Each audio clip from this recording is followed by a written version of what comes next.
Hi, I'd like to talk about the force of weight, which is the first take that we have at the force of gravity. Specifically, we typically think of the weight as the gravitational force between a smaller object and a significantly larger object. For example, between me and all of planet Earth. So, from Newton's laws, a force is an interaction between two objects. So for weight, the two objects are the object that's experiencing weight. So in this picture, it's you, the stick figure, and the object that is creating the gravitational attraction. I say creating because they really are both creating. They're both equal partners in this interaction. But the really large thing would be the planet or moon or asteroid or whatever you are standing on. So, from viewing the force, the gravitational force pulls objects towards each other. So you get pulled straight down towards the center of the planet, while the planet gets pulled straight up towards the center of you. That's Newton's third law in action. Two ways to view our force of weight.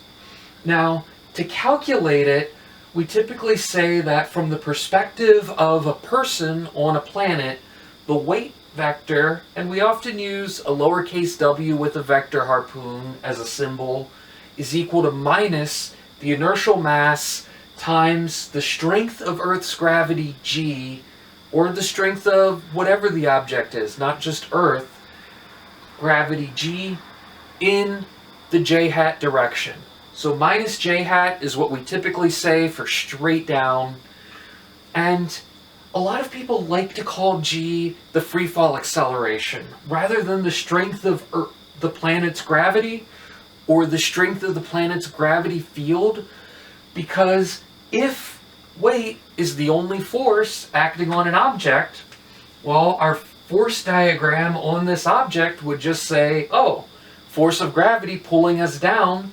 Newton's second law says our acceleration is going to be our weight divided by our inertial mass. Well, our weight divided by our inertial mass is just equal to minus g times minus g in the j hat direction. Because as best as we can determine, the inertial and gravitational masses are the same mass, the same thing. So our acceleration is because the strength of Earth's gravity field is that strong. And typically, we estimate the strength of Earth's gravity field to be about 9.80 meters per second squared. And that varies depending on where exactly you are on the planet. If you get a little bit closer to the equator, your observed free fall acceleration is actually going to be 9.77 meters per second squared.